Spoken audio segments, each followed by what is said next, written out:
And while it's not necessarily right, it's interesting to see his transformation from so far gone into this. You know, we're watching in real time, like, fame consume somebody. Yes.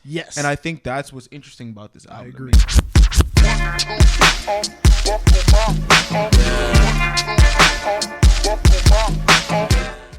Which Drake? Which version of him? We're not putting up no picture of no man. You gonna tat him on you though? He not gonna talk about it. He not gonna put a picture of it. He'll tat him on it though. Oh man, It's crazy to get ridiculed about tattoos from someone that's too pussy Okay. to ever get one. Okay, so Somebody that's here's way what we're too gonna talk pussy about. to ever get one. Right. So, as y'all know, that new Drake dropped about a week ago. For all the dogs. You know what I'm saying? Fat D dropped about a week ago. Woo, woo, woo. No cap. You know what I mean? I'll say, can we get a woof from you, bro? I don't like any of what just happened.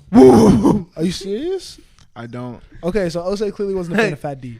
But all jokes aside, everybody knows the Drake album, probably the most highly anticipated album of the year thus far, dropped last Friday. Most highly anticipated album of the year? No. What was more anticipated? Utopia.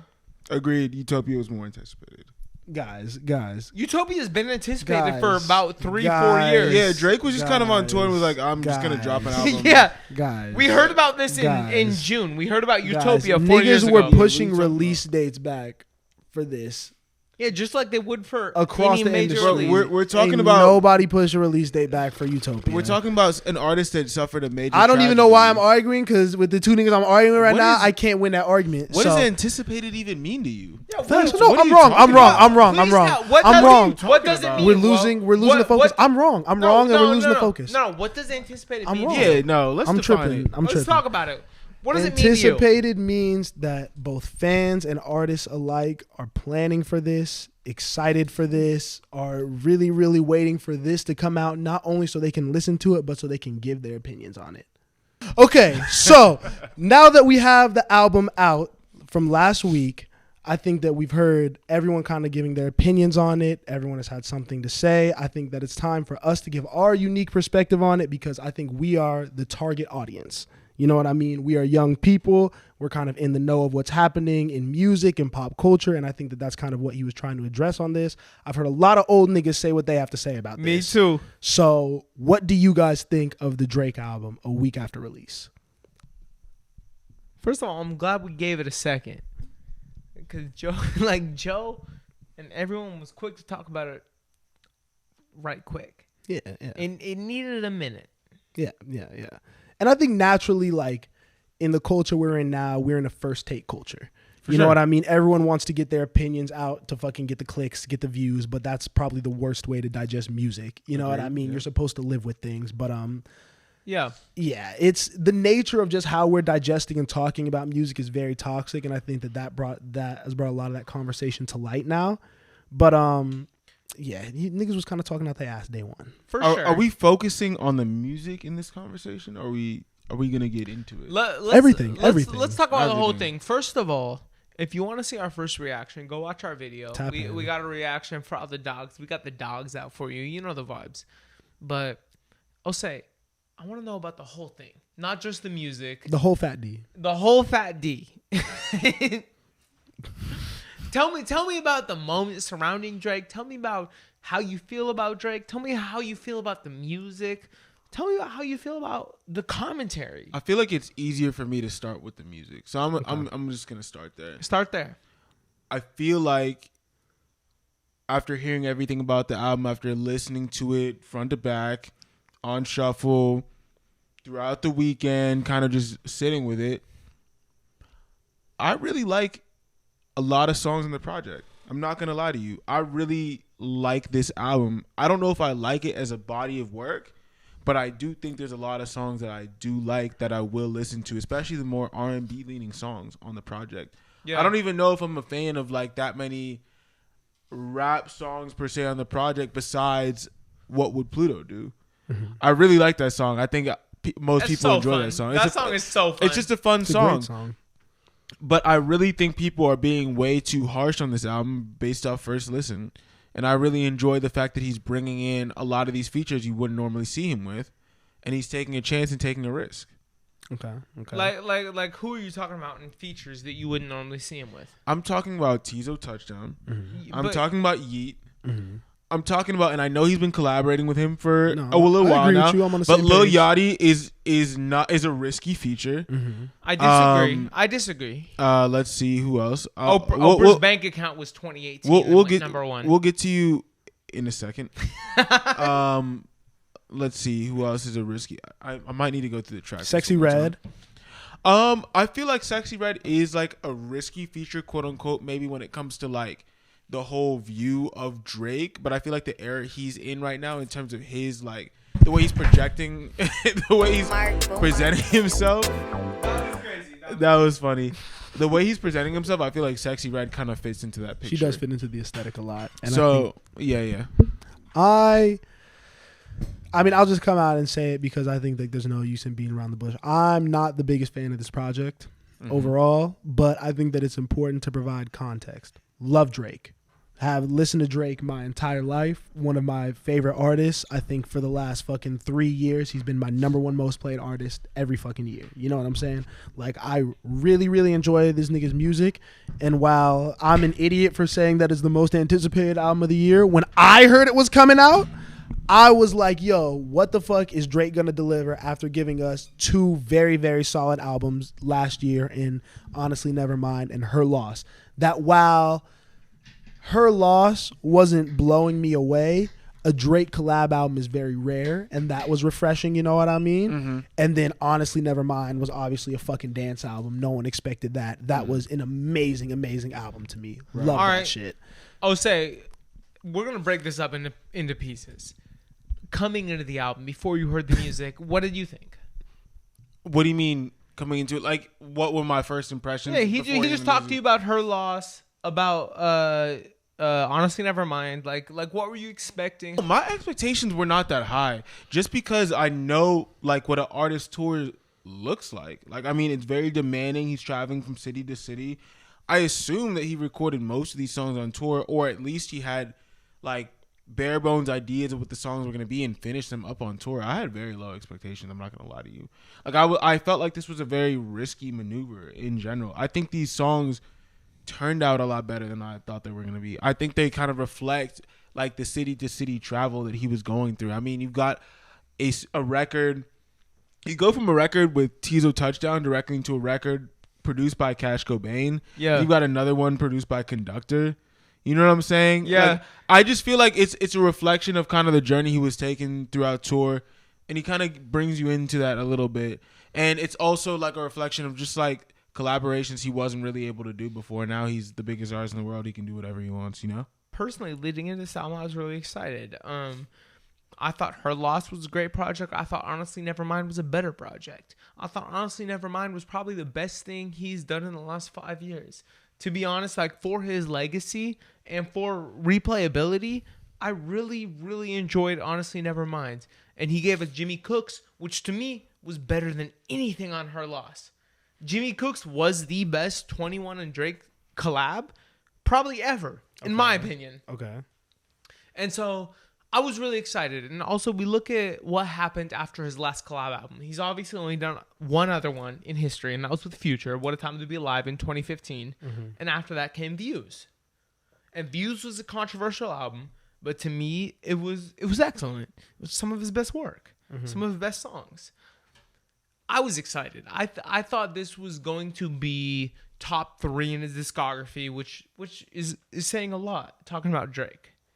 What made you think it was going to be top 3? Just like because he was coming off a really high, like the way that he was rapping on those last 2 projects, you're like, he's in that mode. He's getting the right collaborators. He should continue to like level up as he did before. Yeah, honestly, in hindsight, it was mostly blind optimism. Okay, but I agree with you. I'm on the same page as you. It was a little bit of like him being with 21 and that excitement of being with the young artist.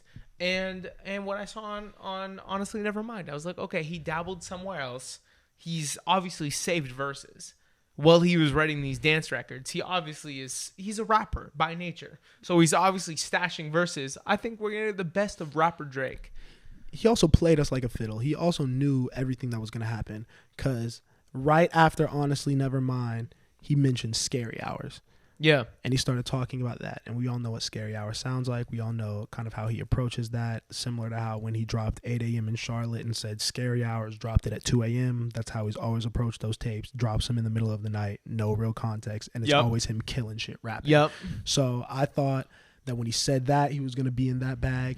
Then when I hear the title initially, off first rip, I heard For All the Dogs. I'm like, oh, this is going to be on some aggressive shit for the guys. You know what I mean? Typically, the guys are the ones who are like, I want rapping Drake, da-da-da. Then I hear Lil Yachty talking about it on a Safe Place podcast. And he's like, I heard the best Drake verse of my entire life. This is going to be really controversial bars. They've been playing this up for a minute. Like it was going to be this real generational album. And then not for nothing, I think that what you're saying logically, right, about the tour makes sense. It's hard to record an album on tour that's going to be up to par, you know what I mean? But from my ignorant perspective, I also look at it as like, oh, this nigga is in like superstar mode. He's living that rapper lifestyle day to day, night to night, hearing people calling his name, out to shows, out at Starlets, out at the strip club. Like he's living a life that's going to produce inspired music. So that's kind of why I had very high expectations for the project going in. He honestly gave that to you though. In my opinion, the songs are a reflection of the tour. Okay. Of the city to city travel, of the literally you're the center of attention 24 hours a day. And when you get on that stage, you're the only thing that matters to thousands of people, or I guess hundreds of people in the arena. Like, I feel like everything Drake was talking about is just like peak Drake, peak like, what's the word? Like pridefulness, peak like, I'm the guy. You feel me? And that is definitely fueled by a tour where you're selling out arena shows, and everywhere you go, you're walking down the steps, you're doing the walk-in, people are trying to grab you and your phones are on you. Bro, imagine what that does to you. You're making, you know what I'm saying? It puts you in a crazy mindset. You're making a really good point. But before we really get into how the album resonated, we're talking about the tour, and I want to hear how both of you felt about both of the singles. Because I think this whole story is important to tell. When we're talking about one of the biggest in the world, one of the biggest of our generation, easily, one of the biggest in the genre ever. You know, like I want to like really understand piece by piece how this came about and what we feel about it. So we had first Slime You Out with SZA, and then 8 a.m. in Charlotte. And I want to hear how both y'all felt about both those songs. Slime You Out was all right.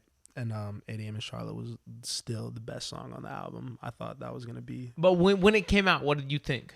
I lost my mind. Like, cause I think we go watch the reaction to Slime You Out. Go watch that. Super indifferent.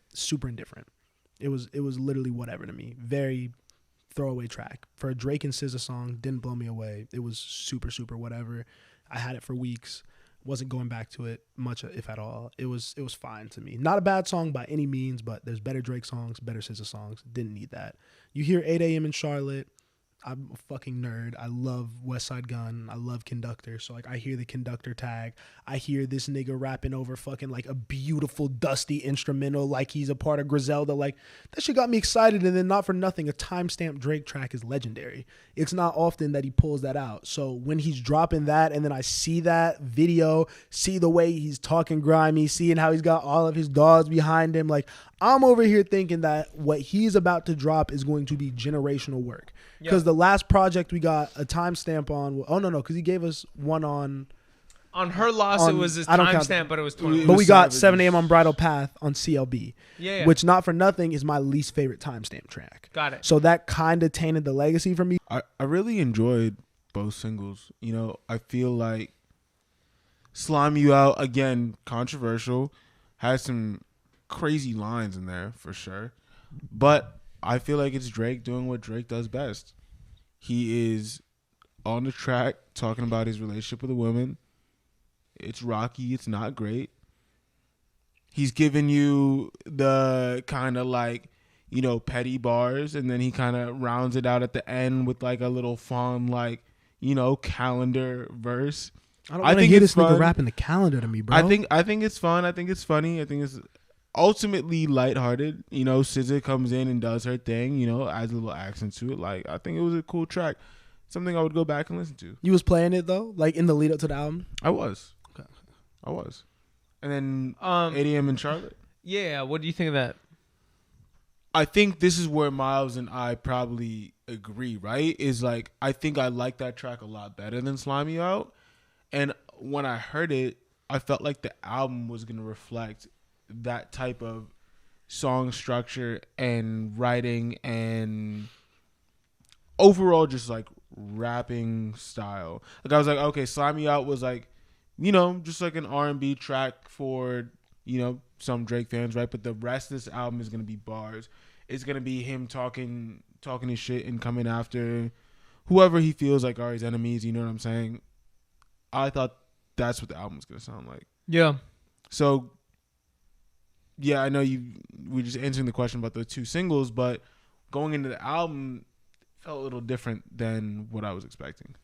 Yeah, I mean, I'll talk on the singles before we really get into the album, because I feel like I might have had a different take than both of them. Because honestly, I liked Slime You Out better than 8 AM in Charlotte.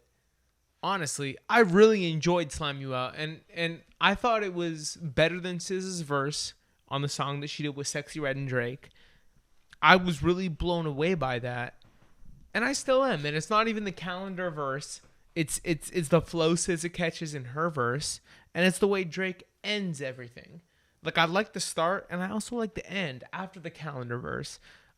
To me, that's the closest Drake has been to like old Drake. Take care. Nothing was the same. Drake. What did he do after the calendar verse?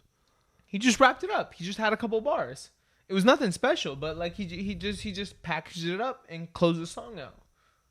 And it was like revolution. Like it was like some shit. Like it was like Take Care levels, bro. Well, I liked it, and I also liked the calendar verse, and I also liked his first verse. Okay. To be honest, I really liked the entire song. Okay.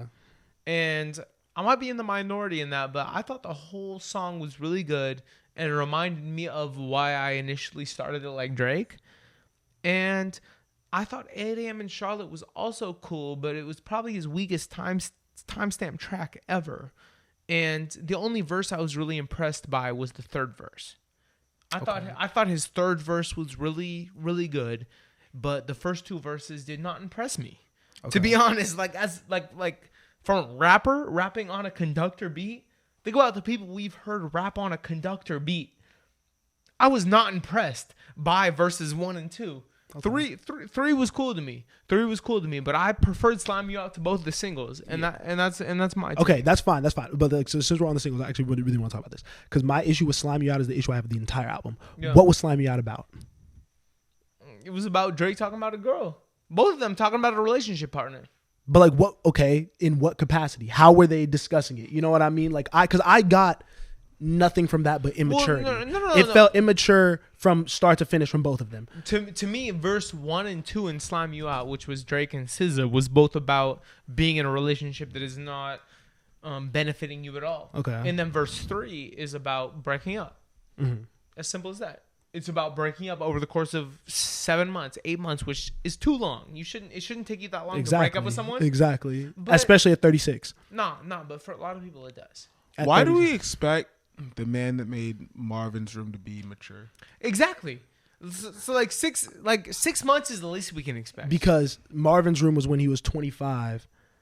I expect 10 years later for you to articulate your feelings and have grown emotionally. But when has he ever indicated that he was moving in that direction? I think not giving a fuck is moving forward. You know what I mean? So a nonchalant approach to the relationships, not taking them as seriously, could even be seen as growth. Now we're getting too far, because I do want to talk about this, but I think we should talk about the album. Yeah, let's rein it in. I think we should talk all the way about the album first, because now you know our thoughts about, like how we felt going in, the singles. Let's talk about For All the Dogs. Drake's 10th commercial album, 12th, 8th, 14th. For All the Dogs. Basically, For All the Dogs came out last week. Miles, how did you feel about the album as a whole after a week to really sit on it? It's boring. I mean, I have so much Drake music. There's a lot of Drake music out there. I've had Drake be able to talk through a multitude of emotions throughout my life. I think I've listened to Drake songs when I'm feeling a bunch of different things. You know what I mean? I've legitimately, like a lot of us, I think I've grown up listening to Drake. You know what I mean? So I'm not in a position where I need new Drake music, if that makes sense. I'm always excited for it. I was fiending it. You know what I mean? Drake is one of my favorite artists, so I'm always going to be excited for it.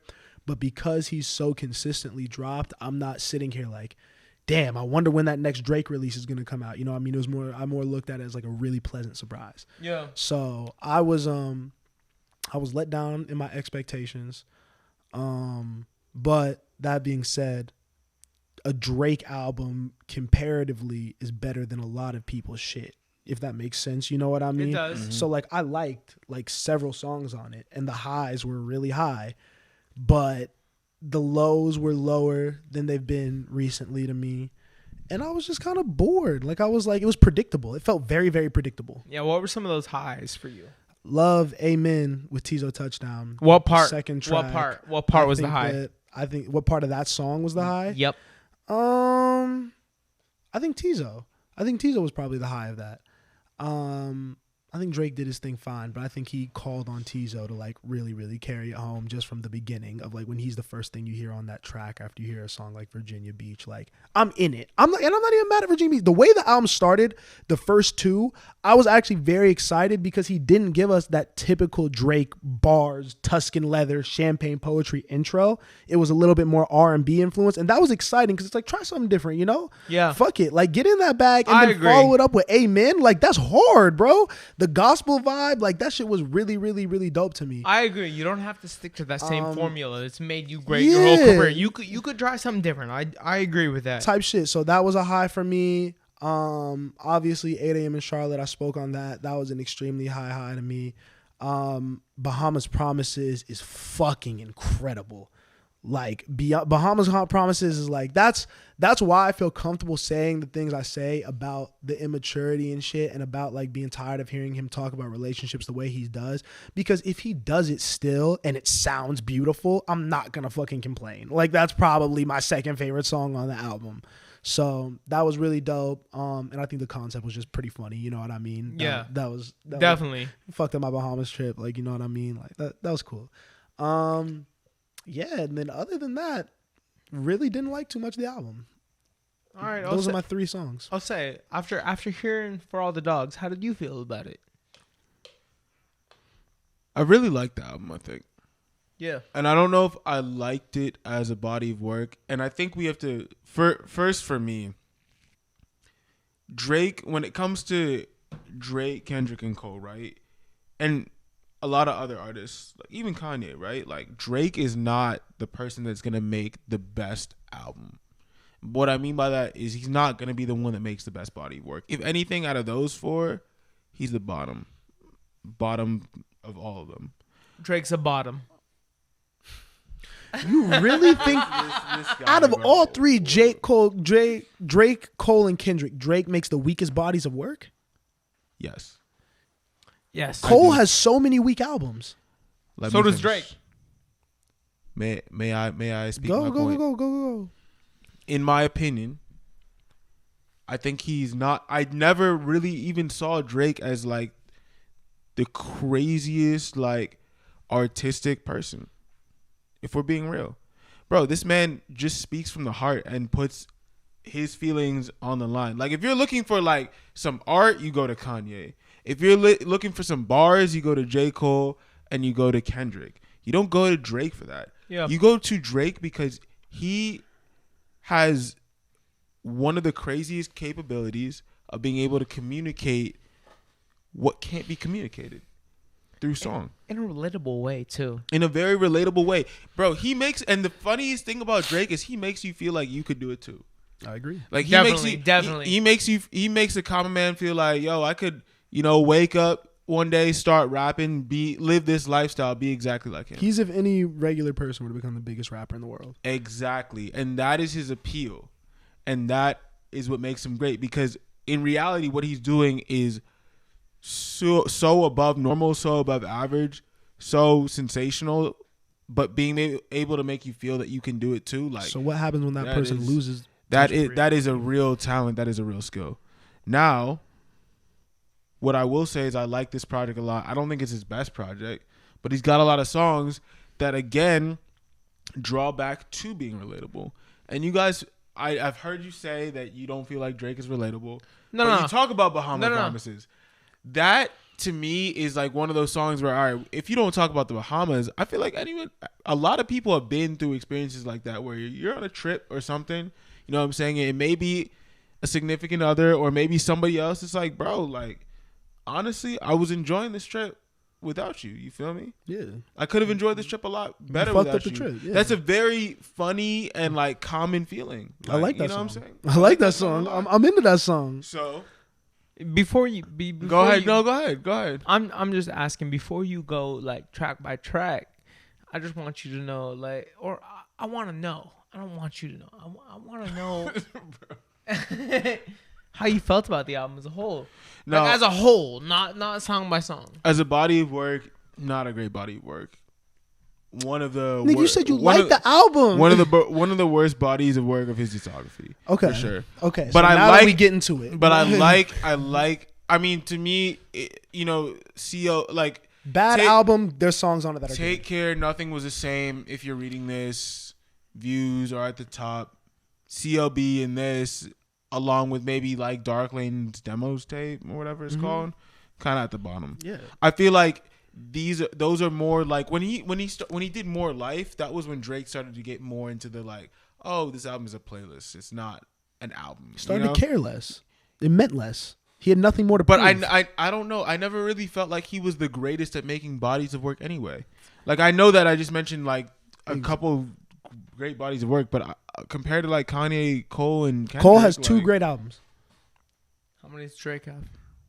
Drake probably has Views, Take Care. I think So Far Gone is great. I think If You're Reading This, It's Too Late. It's great, and I think Nothing Was the Same is great. I don't think So Far Gone is great. Take So Far Gone out. That's I'll four. I'll give you three. That's a very regular. More than Cole. Okay, That's like your homie's mixtape. Okay, so that's if your homie. So Far Gone is not great. If your homie is making So Far Gone, I would like to manage them instantaneously. Direct me to that homie, please, bro. If we're talking about So Far Gone, like what, bro? That's Best I Ever Had is on there, bro. Yeah. Like let's not front like crazy. No, shit. no. All right, I will give you that.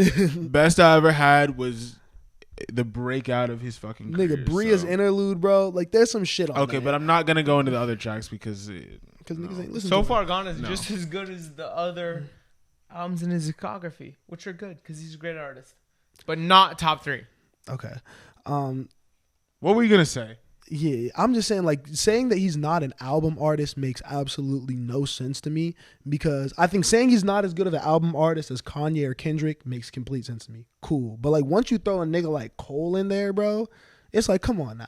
I think I threw Cole in. I threw Cole in there to be nice. Yeah. That nigga don't make albums like that. I feel like Cole, I mean, to me, like, has always also been, like, kind of at the bottom of the, okay, so let's really chat. Conversation. How many great albums does Kendrick have then to you? Every single album Kendrick has made is great. Okay. Can we talk about the album before we compare? Oh, sorry. Go ahead. Can we really talk about what we liked and didn't like about this album? Can I go compare? Can I go through it? Yeah, please do. Virginia Beach, Amen, Calling for You. What are you calling out right now? Good songs, great songs, good songs. But Virginia Beach is a great song. Yeah, but nobody cares about good songs. I want to know your favorite. I want to know what like moves you. Virginia Beach. Calling for You, and I know a lot of people don't like this song. I don't like Savage's part, but that sound to me, I listen to that shit every day. I listen to Cash Cobain produced songs every day. I love that sound. So that is definitely me. I also enjoy that little interlude with that girl talking. I hate that shit. You funny. Like that shit? I think it's funny. Shit. I don't know where they got it from. About you didn't even fly me first class and all that. Well, I think jerk chicken. I think it's part of the theme of the album, right? Like for whatever reason, this guy has dove into the bag of he's the victim, and that is just part of like him portraying that a girl that has done him wrong, and you know whatever else he wants to portray. I think it's funny. What else in the album, of album context? What else in the album to you relates to that interlude about the girl talking? Probably like the theme of "Slime You Out." Probably talk about that. Probably theme. Amen too, because talk about both of them. Amen is, Teaser Touchdown is, at first I'm like, oh, this is going to be like more religious, spiritual, whatever. And then he's talking about, I'm praying that you can find a man that can treat you as good as I can. That's a crazy line, bro. Yeah. That is not a normal person line to be saying to anybody. Super conceited. It's super conceited. But I think that's what this album is about. Like, it's for all the dogs. Like, the dogs can have multiple meanings, but in that case, it's meaning, like, just, I don't know, just niggas that are just, like, dogs, bro. Like, that just, like, are conceited and that feel like women are the problem. Like, that's what the album is about. Yes. And that's Drake, what this album is about. And you started off by saying Drake used to be the relatable nigga that everyone felt like they could be. And now he's lost touch of reality almost. Because I think this album is a perfect example of when that guy who made us all feel like we could be the biggest rapper in the world and we would move like him, when he embraces the lifestyle. Not too much, because who are we to say how much a person should embrace the lifestyle that they're living? I'm not doing it. But he has now delved into full superstardom where he's not, like, a lot of this is not relatable anymore. This is for a certain specific demographic of people that I personally, like, I can only speak for me because I don't, you know, I mean, speak for every nigga in the world, but, like, I feel like it's less relatable. It's less general. It's more specific, more targeted towards the type of person that I don't necessarily think is the most respectable or, like, emotionally intelligent type of person. You know what it is? It's more fringe. I agree. He's giving us more fringe content here. Yeah. It's very specific. It's almost more niche for Drake. It's like he's talking about things that, like, are, like, at the dark corners of people's minds, maybe. Like, when it comes to, like, that stuff, it's like, again, we go to Bahamas Promises, right? Like, that's not necessarily a respectful thing to say, but it's also, like, on some, like, damn, man, like, I'm really trying to enjoy this shit, but, like, this person or whatever just keeps, you know. But it's like, look at the bitches that he fucking with.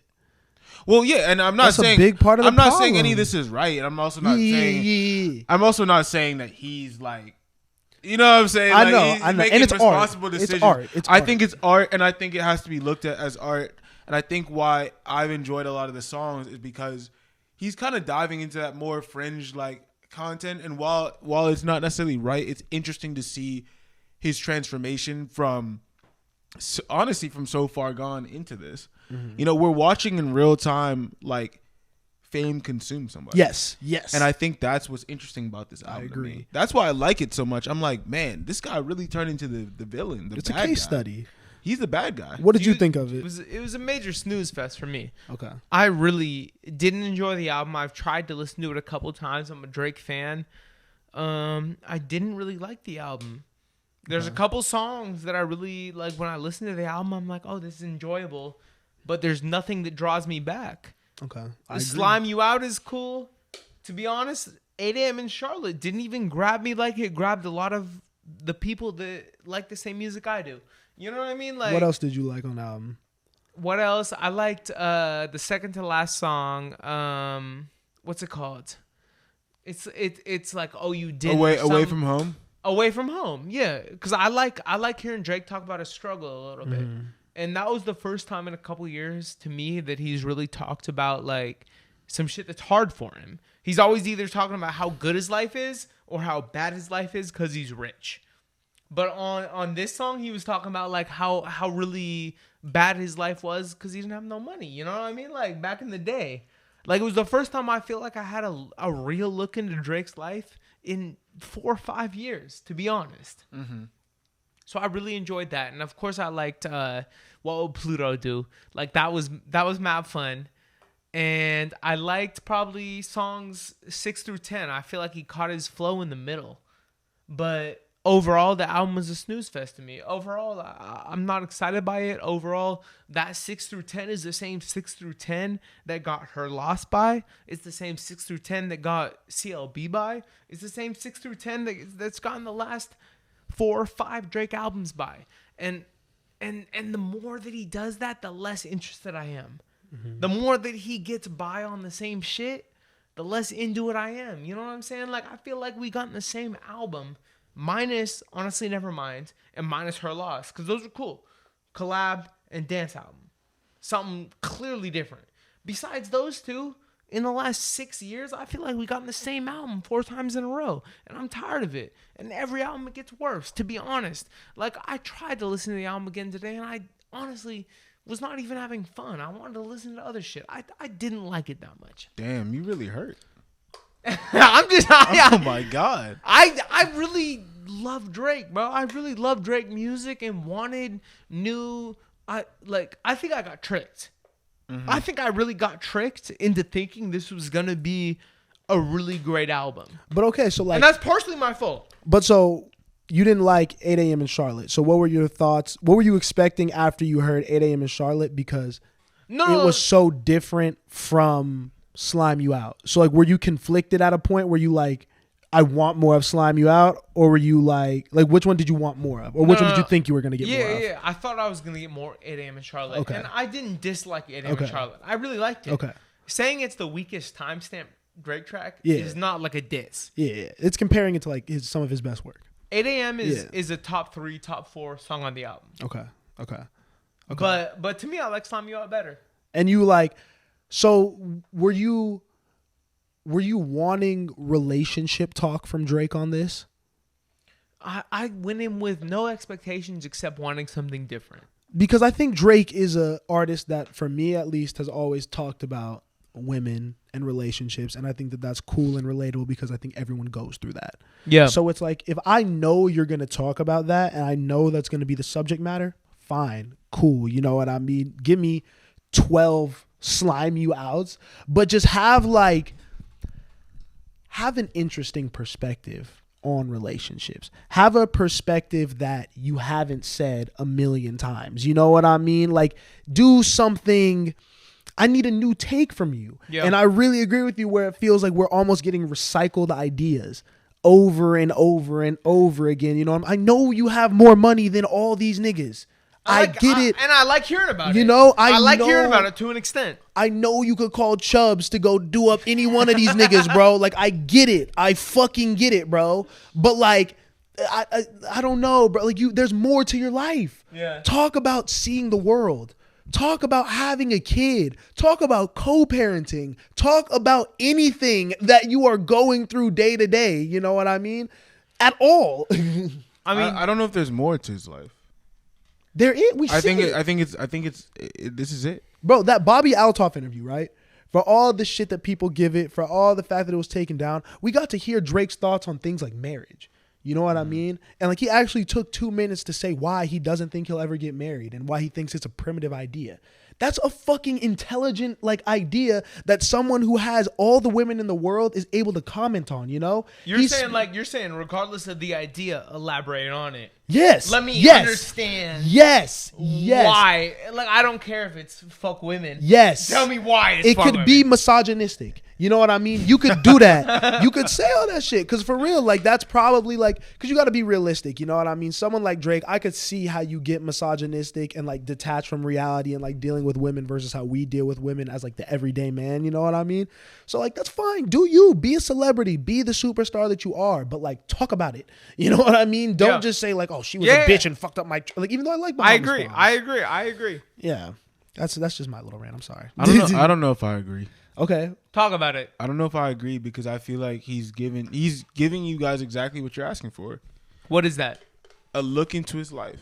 This shit's not changing. He's only getting richer. He's only getting surrounded by more people that he doesn't know whether they care about him or not. He's only diving, honestly, farther into what appears to be just like consistent drinking, drug use, all that shit. Like, I feel like he's in a world that is inescapable right now. I don't think he has the ability to peer over the lens that you're talking about and be more reflective. Facts. I feel like this is what it is, bro. I think you might have just shown me my problem with Drake. Mm-hmm. Mm-hmm. Because honestly, you said like, there's no deeper issue. I'm making more money. I have more friends. Personally, as an individual, I like to believe that the more money you have, the more problems you have. I like to believe that the more friends you have, the more complicated it gets. I'm someone that thinks there is reason and balance that applies to everyone. And with Drake, I don't think I'm hearing necessarily the negatives that come with the positive that he's boasting. You know what I mean? Like, I like, that's why I like the second to last song, Far From Home, or I Remember, because he's talking about that. He's talking about pain. It's all reminiscent, though. You know, on Views, he's talking about, I made a career off reminiscing. Like, bro, he's not trying to talk about the past anymore. Like that's the one song where he gives you the past. Now he's giving you more just like the only time he dives into like introspection and being reflective is maybe a little bit on 8 a.m. in Charlotte, and then on that track where he's dissing Rihanna, and that's not even really reflective. He's just talking about, you know, honestly, very petty things that I actually really didn't like that track because I felt like that one was not only super immature but unnecessary, and like petty's not even the word, bro. It just that one was kind of a loser track to me, honestly. And like bro. Unnecessary. I agree with you. Super unnecessary. And the track that kind of did that for me was Another Late Night with Lil Yachty.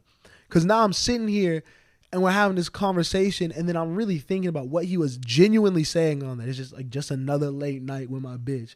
Just another late night with my dog. Like, that's really what this nigga's life is, bro. It's just another night, another woman. He's out with his friends that he's seen for years. You know what I mean? There's not that much change going on day to day, and it could be because he's living the tour life. So like I could see how that could get a little monotonous. You know what I mean? You're doing the same thing. You have a show, do the same set list, go to a different city, same thing, wash, rinse, repeat. You know what I mean?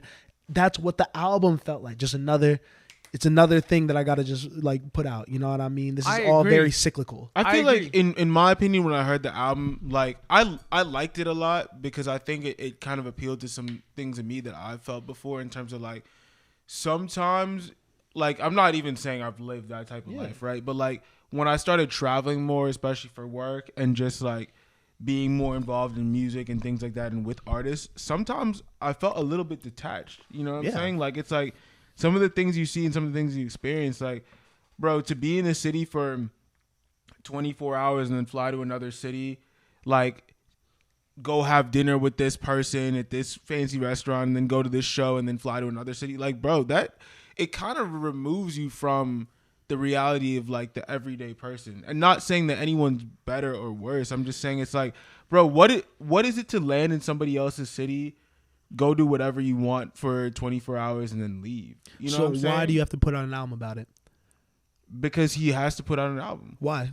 In his opinion, he has to put out an album. Exactly. And that is the whole root of the I don't think he had to put out this album. Honestly, do you guys think Drake's life is this good? Yeah. I don't think he's describing a good life. Yeah. Yeah. I mean, yeah. I don't think he sounds super depressed. I think this is what his life is. I think this is exactly what his life is. It's up to us to determine if it's good or bad. Okay. I don't think it's all positive. Obviously, he's talking a lot about females and like women like dragging him.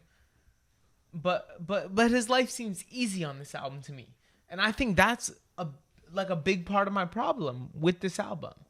Is like, I like to believe that I've never lived half the life Drake has. But I've lived a life where one day I've been really not doing shit in the middle of nowhere, and the next day I've been somewhere.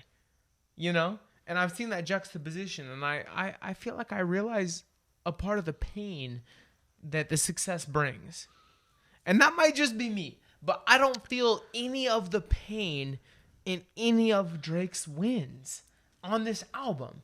I feel like there's no duality. It is all purely like, my life is good.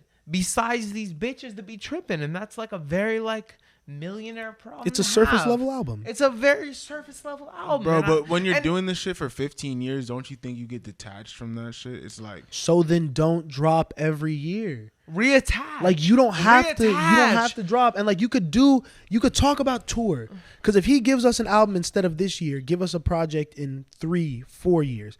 Talk about the tour life and what you were experiencing then in a reflective state when you have a more intelligent way to describe it. Bro, in my mind though, I think we're focused on two different things, right?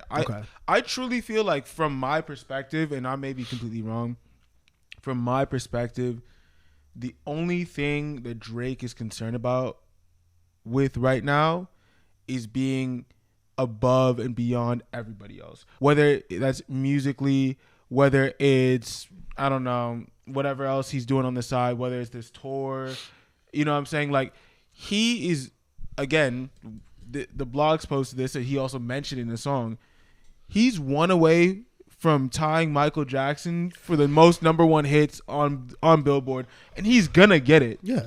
and he's gonna surpass him. That's all he's concerned about. He's concerned about selling more tickets. He's concerned about more number one hits. He's concerned about being at the top of the game. But he's not concerned about making better music. He's concerned about making sure. So. I agree with you. So I agree with everything you said. I think he's concerned about making sure everyone calls him the best.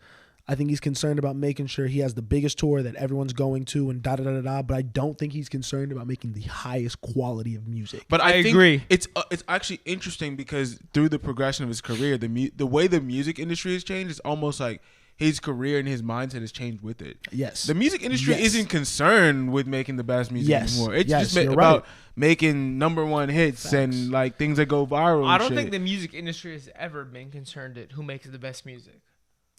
I think like you go like back to like, and I know I'm like going like way back, but like you know what I mean, like Motown, things like that. What, like the 60s? Yeah. I do think this album is gonna age better than y'all think, and I do think there's gonna be a lot of songs that we may not go back to, but there's an audience for it that's gonna go back. And that's why I'm excited. And it might be much younger, because honestly, these feelings and these like things that he's trying to express on this album are feelings of young people. I'm not gonna lie to you. We're young people though. Younger. This is young. So you got this 36-year-old man making music for 16-year-olds? Yeah. Dog. And that's not bad. That's not a bad thing. And I think that's the whole point of why Nah, it is. But that's why we're talking about it. Because I think we have a very interesting opportunity right here. Right? 26. Yeah. 23, 24. Right? We are that kind of core audience. We can speak to this. So if we're calling Drake's music the last 4 years misses, I think that says something about what he's putting out. You know what I'm saying? That says something about like the artistic I'm not saying space Honestly Nevermind or Her Loss was a miss. I love Honestly Nevermind. Honestly Nevermind is the best thing he's done in the last 5 years. Fire. Honestly Nevermind, super fire, but I think that was him literally taking the hardest left he possibly could. Like not doing anything that he's done on any other shit. Besides like a Jimmy Cooks, which is like light years above anything else on Her Loss. That's Honestly Nevermind. Yeah. Great project. But like he's just sounded uninspired. And it's not, and like, I know that that's kind of why everyone has been hating on what Joe said. You know what I mean? And Joe wilding out. But I think what gets lost in that is that Drake probably only watched the clip because Joe spent the first 10 minutes of the pod being like, I like the album. Enjoyed the album. He talked about it very similar to how we're talking about it. You know what I'm saying? Like it's a Drake album. Drake is not going to go 0 for 23. I'm like, let's just speak about shit candidly. We don't got to hold this nigga's hand, bro. Like, nobody's saying Drake is ass. Nobody's saying Drake is never going to drop a new song again. You didn't have to give us 23. If you give me 15 tracks on this album, don't even make them new songs, but pick the best 15 of this album, I might like some of the songs I hate more now because I'm actually going to give them the time of day as opposed to being like, fuck, I'm only on track 10 and I got 13 more. That it was bloated. It sounded bloated and it just like it's too much. To be honest, give me 15 songs, I still don't like it. Yeah, I don't like it. My biggest problem is you give me a flow and a topic matter, and it's something people haven't done before. You give it to me, it's cool.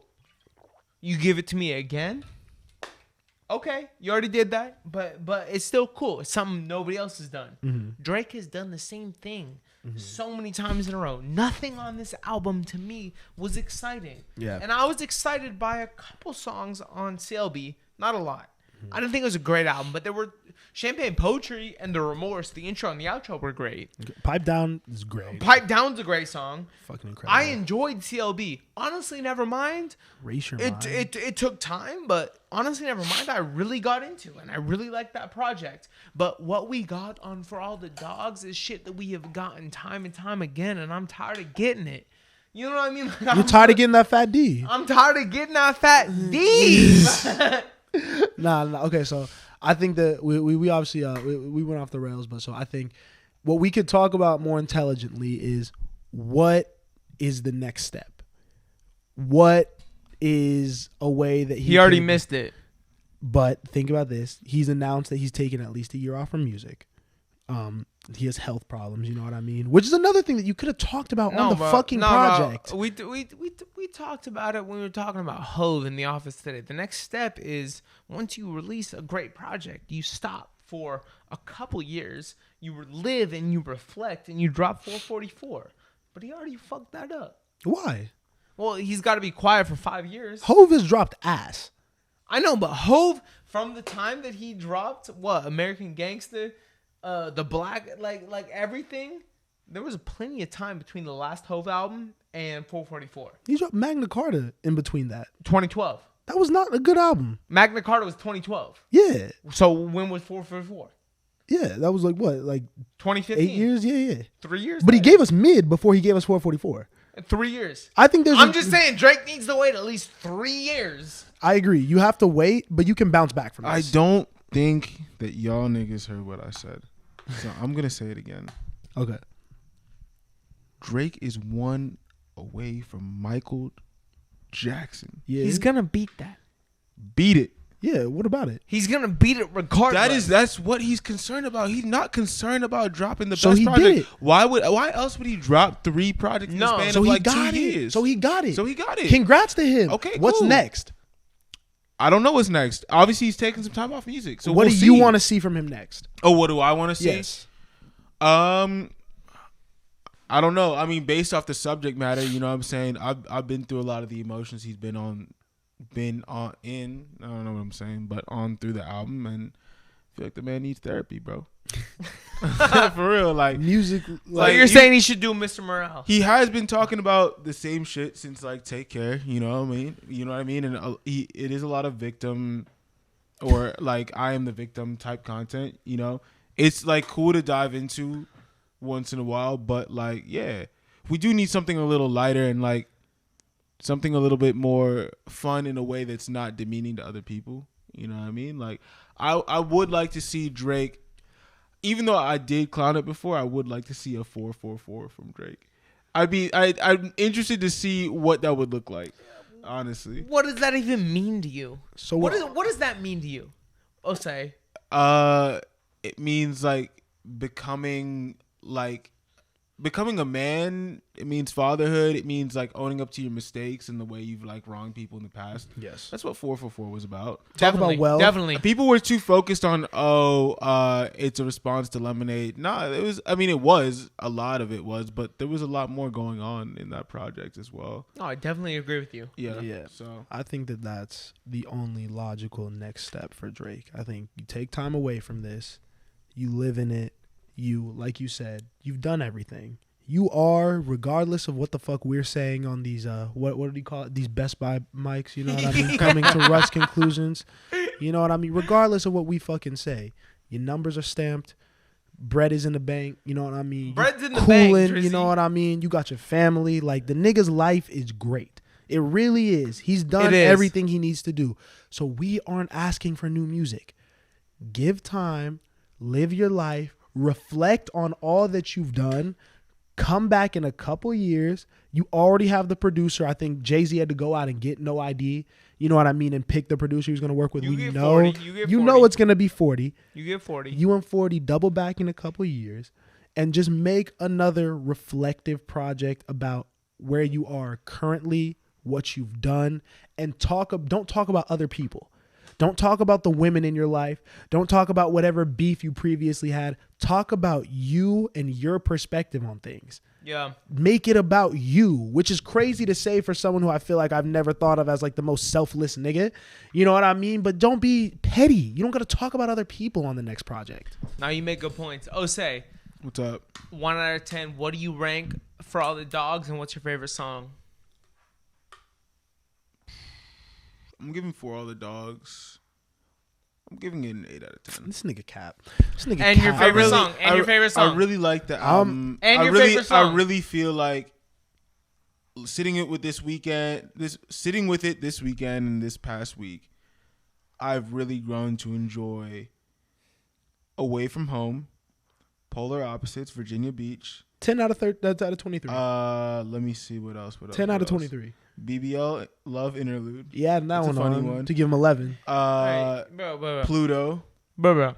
Favorite song. Favorite song. Oh, I need one. What's your favorite song? Pluto. What would Pluto do? Yeah, what would Pluto do? 8 out of 10. 8 out of 10. Word. Miles. For all the dogs. It's a 4. Miles, let me. You jumped the gun. Let me know what you got out of 10 and what's your favorite song. Crazy. It's a 4, and my favorite song is 8 a.m. in Charlotte. All right. 4 and 8 a.m. in Charlotte, and I'm thinking about my favorite song. Let me think about that for a second. And I'm chopping when you said earlier that it was one of the weaker songs in his discography, and then now you saying it's a fucking 8 out of 10. I mean, bro, you flip flopping, my bro. This man, don't talk about it. This man really right. only drops classics though. That's Dark Lane crazy. Demo's a classic. It's pretty low. What you give Dark Lane Demos? That's more of like a 6. What about More Life? A 6 is crazy. Shut up. More Let me talk my piece. More Life is a 9. That's crazy. For all the dogs, to me, I'm mimicking. It's 4 out of 10, and my favorite song is "Slime You Out." Okay, so I mean, I think that's fair. You know, I think that we're still Drake fans. Still love you, Drake. Don't come for me like you did Joe Budden. You don't need to give a whole caption about my thoughts and shit like that. But I think that it is interesting, you know, to hear a younger person's perspective. Our perspective on For All the Dogs. For sure. Can we end this on a positive note? We love Drake.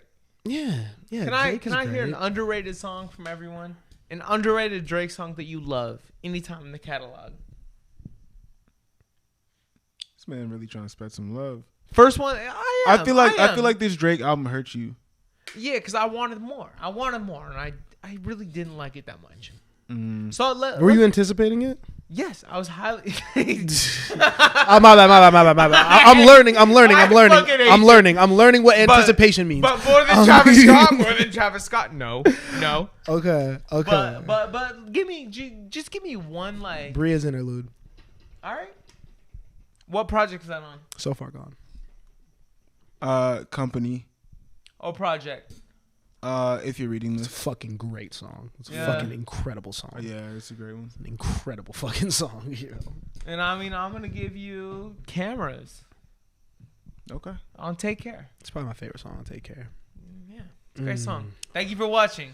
Like, share, comment, subscribe. Tell a friend to tell a friend. Catch you on next one, man. Peace.